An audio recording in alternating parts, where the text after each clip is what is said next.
আসসালামু আলাইকুম viewers, Suman technician YouTube চ্যানেলের পক্ষ থেকে আপনাদের আন্তরিক শুভেচ্ছা জানাই। আজকে আমার হাতে যেটা দেখতে পাচ্ছেন 12 ভোল্টের 120 অ্যাম্পিয়ারের একটি চার্জার। আর এই চার্জারটা আমাদের কাছে ঠিক করতে দিয়েছে, আর এই চার্জারটা ঠিক করে আপনাদের দেখাবো। তো চলুন ভিডিওটি দেখে আসি। তো বন্ধুরা, এখন আমি এই যে এসি কর্ড আছে চার্জারের এসি কর্ড, তো এই এসি কর্ডে আমি একটা চেক করা কর্ড আমি লাগিয়ে দিচ্ছি। লাগিয়ে দিয়ে আমি কিন্তু সিরিজ লাইনে চেক করব যে এখানে লাইট আসছে কিনা, পাওয়ার আসছে কিনা, সেটা আমরা দেখবো। দেখেন, এটা আমার সিরিজ লাইন লাগিয়ে দিয়েছি। এখানে দেখেন কি অবস্থায়, এখানে লাল আর সবুজ বাতিটা জ্বলবে, সেই লাল আর সবুজ বাতি কিন্তু জ্বলছে না। তো এখন চার্জারটা আমরা খুলে দেখি মাদারবোর্ডের কি সমস্যা হয়েছে, কোন পার্টস নষ্ট হয়েছে।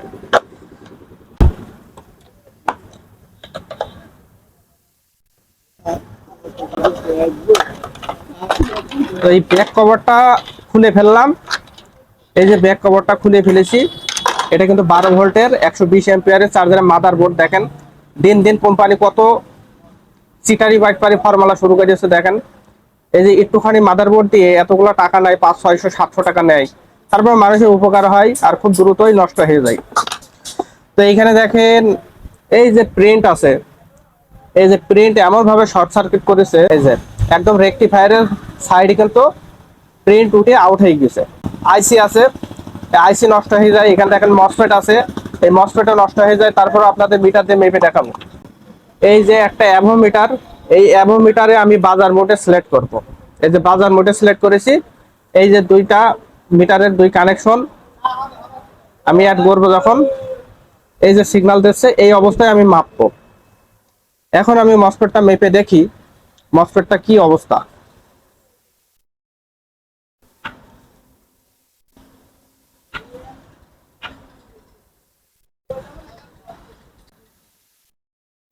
তো মসফেটের অবস্থা কিন্তু ভালো আছে, খারাপ না।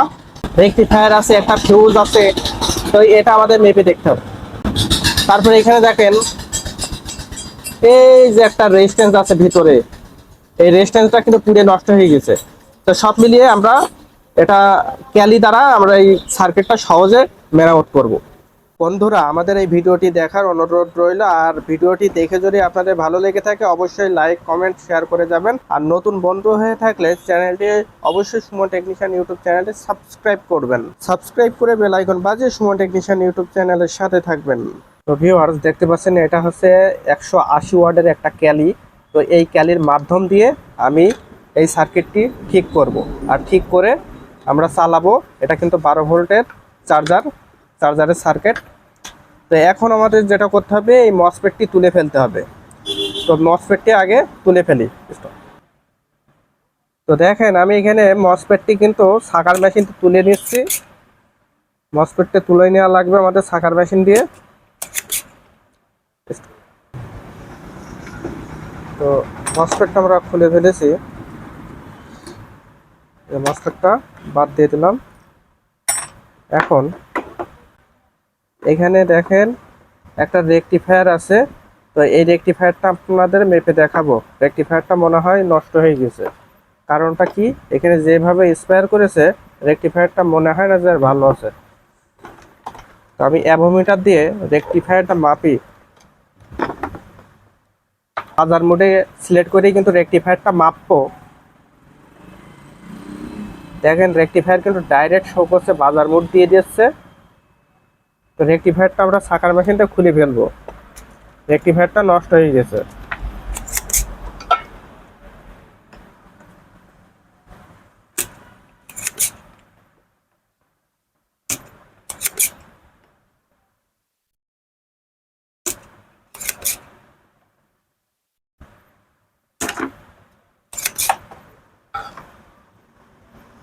এই হচ্ছে আমাদের এই বোর্ডের রেকটিফায়ারটা নষ্ট হয়ে গেছে। খালি অবস্থায়ও মেপে দেখায় আপনাদের। ভিডিওটা লং হয়ে যাবে, তারপরেও আপনারা দেখবেন। দেখলে কিন্তু এই ধরনের সার্কিট ঠিক করে ফেলতে পারবেন। তো দেখেন ডাইরেক্ট কিন্তু শো করছে, রেকটিফায়ার ডাইরেক্ট শো করবে না। তো এই রেকটিফায়ারটা বাতিল। এখন আমরা অন্য একটা রেকটিফায়ার লাগাবো, সেম অমনই কিন্তু একটু বড় সাইজের হবে। তো ভিউয়ার্স, দেখতে পাচ্ছেন এটা কিন্তু একটা ছোট সাইজের রেকটি ছিল, আর আমি একটু বড় সাইজের নিলাম। এত ছোট সাইজের রেকটি আমাদের কাছে নেই। তো এই রেকটি দিলে হবে, সমস্যা নেই। তো এটা আমি মেপে দেখাবো যে এটা কেমন আছে। তো দেখেন দেখেন লাল পয়েন্ট আমার এই সাইডে ধরতে হবে। দেখেন রিডিং উঠছে, দেখেন 501, তারপরে দেখেন 495, 96 এরকম বেশি আছে। তো রেকটিফায়ার এতে সমস্যা হবে না। আমি এটা এখানে সেটিং করব, এই পাশ থেকে সেটিং করব। এই কারণে আমার বোর্ডের ডায়াগ্রামের সাথে কোনো মিল নেই, যার জন্য আমি এইভাবে সেটিং করব। আপনারা আপনাদের মতন করে সেটিং করবেন। আমাদের পয়েন্টগুলো কিন্তু ভালো করে ঝালাই করে দিতে হবে, প্রত্যেকটা পয়েন্ট কিন্তু ভালো করে ঝালাই করে দিতে হবে যাতে কোনো লুজ কন্টাক্ট না থাকে।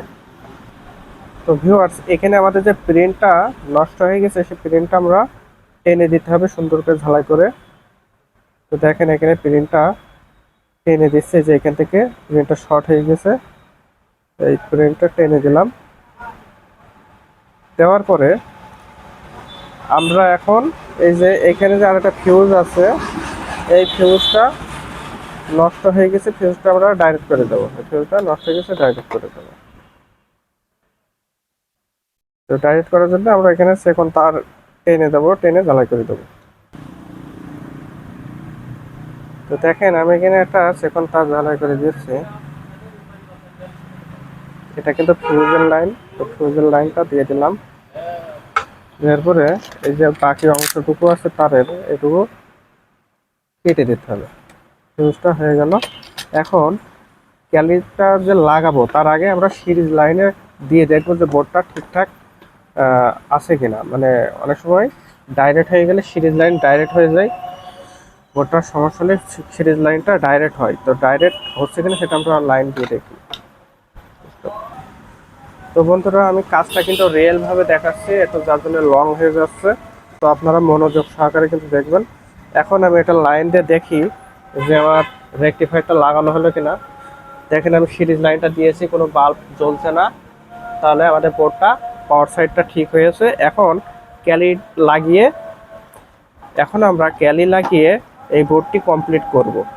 ক্যালি কোন জায়গায় লাগাতে হয় সেটা আপনাদের দেখায়। দেখেন এইখানে এই যে মসফেটের যে লাইন, 3 ঠ্যাঙের একটা মসফেট, এই মসফেটের লাইনের মাঝ বরাবর আমার এই ক্যালির লাল তারটা লাগাতে হবে।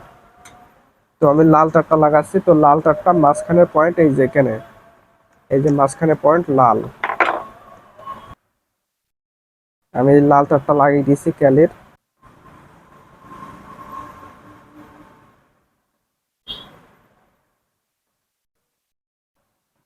আমরা এই ক্যালিটা ব্যবহার করেছি 180 ওয়াটের একটা ক্যালি। এই যে ক্যালির যে কালো তারটি দেখছেন, এটা কিন্তু এই যে পাওয়ার ফিল্টারের ক্যাপাসিটারের মাইনাস পয়েন্টে, এই যেখানে মাইনাস পয়েন্ট আছে, মাইনাস পয়েন্টে কিন্তু লাগাতে হবে। তো রেকটিফায়ারটা আমি একটু উঁচা করে নিয়েছি, নেওয়ার পরে এই ফিল্টার ক্যাপাসিটারের যে মাইনাস পয়েন্ট, এটা এই জায়গায় আমি লাগিয়ে দিলাম নেগেটিভ তার, ক্যালির যে নেগেটিভ তার। এখানে থাকলো আর একটা তার ব্লু তার, এটা আমরা পরে লাগাবো, কোন জায়গায় লাগাতে হয় সেটা দেখাবো। এখন আমরা লাইন দিয়ে দেখব আমাদের এখানে লাইট আসছে কিনা। এই যে সিরিজ লাইন লাগিয়ে দিলাম, সুইচটা অন করলাম। অন করার পরে দেখেন আমাদের এখানে বোর্ডটা কিন্তু ইনস্টল হয়ে গেল, বোর্ডে কিন্তু লাইন চলে এসেছে। এখন এই বোর্ডটা আমাদের ভোল্টেজটা অ্যাকুরেট করতে হবে, যেহেতু 12 ভোল্টের চার্জার, আমরা সেখানে 14 থেকে 15 ভোল্ট সিলেক্ট করব। তো এখন কত ভোল্ট আছে সেটা আপনাদের মিটার দিয়ে মেপে দেখাই, এখন কত ভোল্ট বের করছে। তো মিটারের লাল কেবলে আমি এই চার্জারের লাল তারটি লাগিয়ে দিয়েছি, মিটারের নেগেটিভ যে কালো কেবল, চার্জারে কালো কেবলটি লাগিয়ে দিয়েছি। এখানে দেখতে পাচ্ছেন আমার 26 ভোল্ট এসেছে। এটা কিন্তু 12 ভোল্টের চার্জার, 26 ভোল্ট আসলে কিন্তু চার্জারটা নষ্ট হয়ে যাবে। তাহলে আমাদের ভোল্টেজটা অ্যাকুরেট করতে হবে।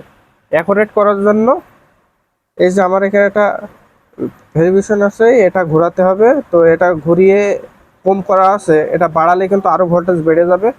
তো এটা কম করাই থাক। আমি এখানে কোন জায়গায় এই নীল তারটা লাগাবো সেটা লাগিয়ে আমি ভোল্টেজটা অ্যাকুরেট করে আপনাদের দেখাবো। এটা যে এখানে অটো কাপলার আছে, এই অটো কাপলারে আমার এই ব্লু তারটি লাগাতে হবে। তো অটো কাপলারের তারটি লাগিয়ে আপনাদের দেখাই, দিয়ে ভোল্টেজটা আমি অ্যাকুরেট করব। অটো কাপলারে এখানে দেখেন 2টা পয়েন্ট আর এখানে আছে 2টা পয়েন্ট। তো আমি এই পয়েন্টে এই ব্লু তারটি লাগাবো।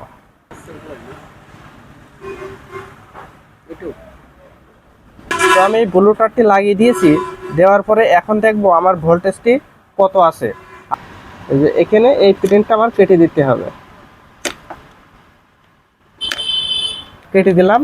দেওয়ার পরে এখন লাইন দিয়ে দেখবো যে আমাদের ভোল্টেজটি অ্যাকুরেট হয়েছে কিনা।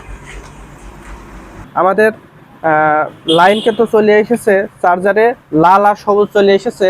আর এখানে দেখেন মিটারে দেখেন 13 ভোল্ট 9 পয়েন্ট কিন্তু আছে। এই দেখেন মিটারে কানেকশন কিন্তু দিয়েছি, 13 ভোল্ট 9 পয়েন্ট আছে। তো আমাদের কাজটি কিন্তু সাকসেস হয়ে গিয়েছে। এখন ব্যাটারি চার্জ দিয়েও আপনাদের দেখাবো ব্যাটারি চার্জটা নিচ্ছে কিনা। যদি ব্যাটারি চার্জ নেয় তাহলে এখানে দুইটাই লাল হয়ে যাবে। 120 এম্পিয়ার ডিজে ডিসি এই ব্যাটারিটা চার্জ নিচ্ছে কিনা এই চার্জার থেকে, সেটা আমরা দেখি। তো চার্জারে কেবল লাগাচ্ছি, চার্জারে মাইনাস কেবলটি লাগাচ্ছি, আর পজিটিভ কেবলে লাগিয়ে দিয়েছি লাল কেবল। তো মাশাআল্লাহ আমাদের কাজটি সাকসেস হয়ে গেছে আলহামদুলিল্লাহ। তো এইভাবে কিন্তু আপনারাও কাজটি করতে পারেন। দেখেন দুইটাই লাল চলে এসেছে, চার্জ হচ্ছে আগের মতোই লাল সবুজ হবে। চার্জ হয়ে গেলে যে লাল সবুজ হয় এই সিগন্যালটা আসবে। এই যে আমি পয়েন্টটা খুলে দিয়েছি, লাল সবুজ চলে এসেছে। আবার এই পয়েন্টটা লাগাই, দেখেন লাগানোর পরে কিন্তু আমার আবার চার্জ নিচ্ছে। তো এই ক্যালির মাধ্যম দিয়ে আমরা এ ধরনের চার্জার কিন্তু ঠিক করতে পারি, এই ধরনের চার্জার আমরা ঠিক করব। তো আমাদের ভিডিও দেখে যদি আপনাদের ভালো লেগে থাকে অবশ্যই লাইক শেয়ার কমেন্ট করে যাবেন।